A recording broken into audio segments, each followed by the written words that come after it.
Hi everyone, hoping that you are well. We are going to be addressing the topic of from Omicron to Omega.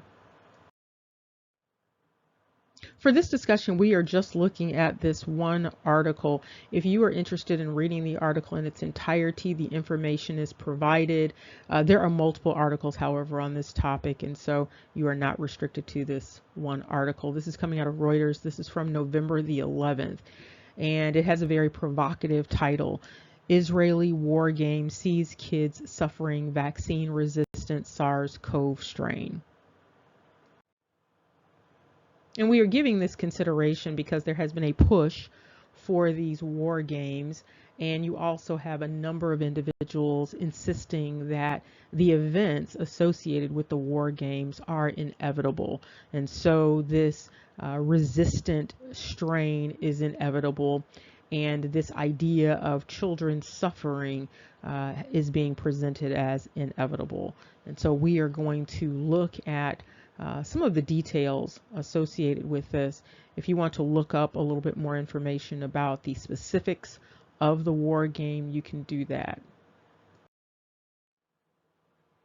Now, the article goes on to state that the Israeli Prime Minister and senior aides were holed up in a nuclear command bunker on Thursday in order to simulate an outbreak of this vaccine-resistant SARS-CoV variant to which children are particularly vulnerable. This entire event was described as eventual and also characterized as the next war. It is also indicated that the UK was involved in some of the planning. You also have an indication at the bottom that in order to enhance the challenge of the one-day exercise, the leader of Israel was kept unaware of specific scenarios. And so this scenario, it's important to keep in mind, involved an imagined 10-week crisis that started over the December holidays. When you are dealing with a push for simulations in these war games, it's difficult to ascertain the extent to which thereafter you are actually dealing with a real situation, or whether you are dealing with a simulation or whether you are dealing with a simulation gone live. For this particular simulation, the script called for a fictitious strain, not of Omicron, but of Omega, and that this particular strain was able to bypass the vaccines that Israel had rolled out at record pace this year. That's in quotes there. And then it also indicates, quote, Omega also sickens children, largely spared by the actual virus. It's unclear what that part means there, but it goes on to indicate prompting mass hospitalizations and school closures. Now, there is some reflection inside of the article about some of the lessons learned in the simulation.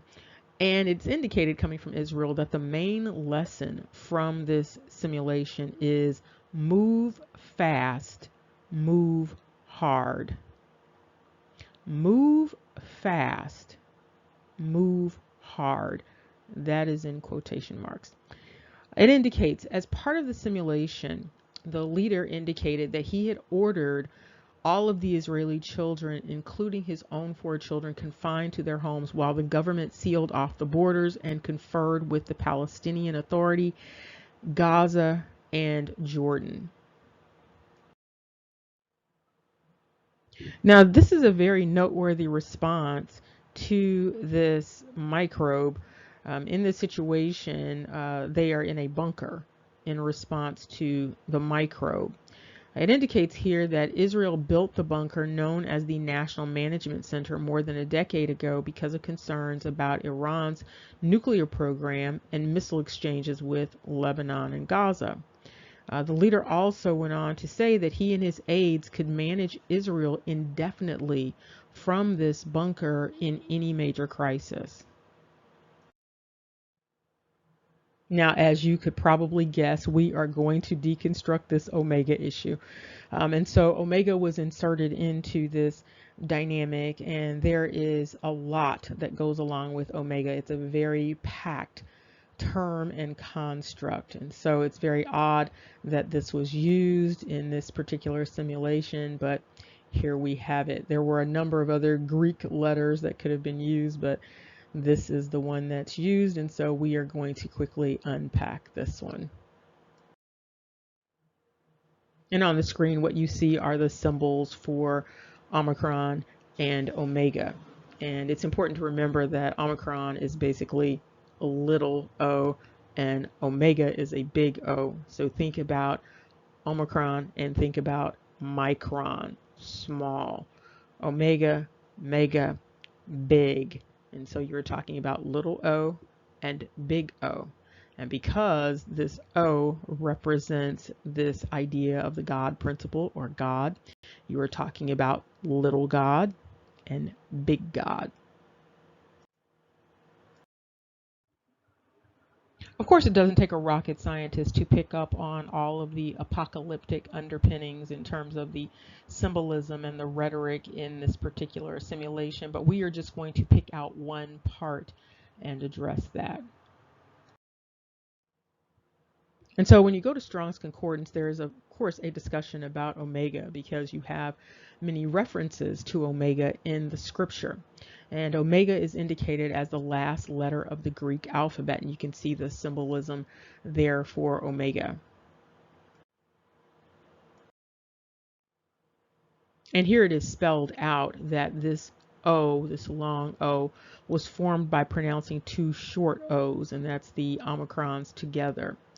What's interesting about the use of Omega in this entire dynamic is that what is being suggested symbolically is that this is a God variant, not just any God variant, but the big God variant. And that this big God variant is a variant that is going to specifically attack children. So there's a lot there. That's very loaded. So this Omega symbolizes infinity or endlessness. It symbolizes the eternal. It symbolizes that which is absolute and limitless. That's that circle, that continuity, no beginning and no end. And you also see this mention of Omega being used in the book of Revelation 1:8, 21:6, and 22:13.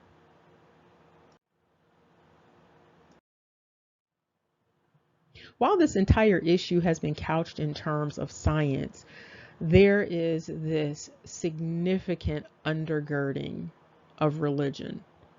And so you see all of this religious symbolism, all of this religious rhetoric embedded in this entire dynamic over the past 2 years, even with the naming of this particular microbe and giving it the name corona. And giving it the name corona, you are talking about garland, you are talking about crown, and in some instances, dealing with Jewish mysticism, you have this idea of God, because that is the name of the God in the Kabbalah. And so you have that there. And then on top of that, you have the words SARS and CoV. And so again, more of this religious symbolism. And so even if you didn't believe in the Bible, you would be taken to the Bible eventually, dealing with all of these words and this symbolism. And so then on top of that, you have this simulation, and there will perhaps be other simulations using this same term. So you have these simulations involving this idea of a final variant being named Omega. And that this final variant being named Omega is going after the children specifically. And this final variant known as Omega is holding the name of the infinite, holding the name of, or the idea, the construct of that which is and always has been. You have this idea of infinity. You have this idea of the creator of all that is doing all of this. And then you have this idea of the people of the earth actually waging war against that which is Omega. And so you have a lot to unpack with this construct. You have a lot to unpack with all of this religious symbolism, all of this religious rhetoric that is wrapped up in this idea of science. And so it is something that people might want to take a look at and consider as they are using words to formulate their ideas about this entire situation. So words are powerful.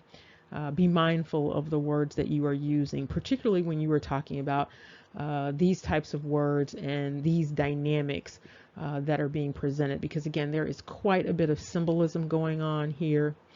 And it might be okay to say you are waging war on a microbe, but when you start to use words that suggest, even if it's innocently, that this is a waging war indirectly on something that may be understood as God, that can be a problem. And so again, it's just important to just be mindful of how we characterize a number of these things.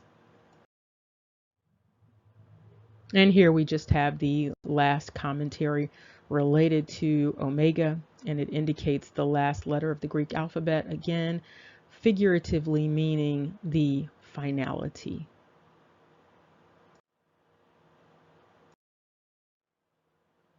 And just to remind you of what this idea of finality is all about, it means the end, the final part of something, the end of a period of time and activity, the extreme part of something, to bring something to a final point, to terminate something, to conclude something, to resolve something, to basically come to an end.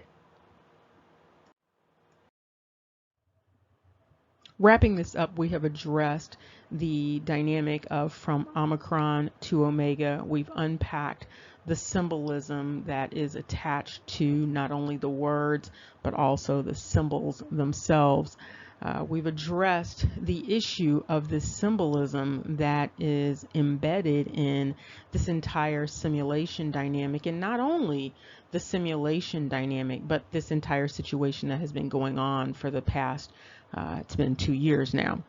And so it's important to keep in mind when you are using words and constructs to conceptualize something, that that is what you mean to use and that's what you mean to communicate. So again, we have this very heavy, laden term in omega, particularly in the way that it is being used. And so that, along with the SARS-CoV, we've talked about the corona, you have all of this symbolism and this rhetoric. And you need to be mindful of how you are using these things. And so even though those are the words and the constructs that are given to be used, it's incumbent upon each person to determine the extent to which those concepts and those words are the ones that they want to be communicating. And now you have this very heavy one with omega, and you want to make sure that that is what you want to communicate, because again, this is very heavy. You are talking about this idea of the creator of all that is. It's one thing, again, to say that you are waging a sort of war on a microbe. It's another thing to suggest that the microbe is actually God, the creator of all that is. So not only do you have this analogizing God with a microbe or analogizing God with a virus, but then you have this idea of man or humanity preparing to wage this inevitable war against the creator of all that is, or being in battle with the creator of all that is. Remember, knowledge is power. Take care. See you soon.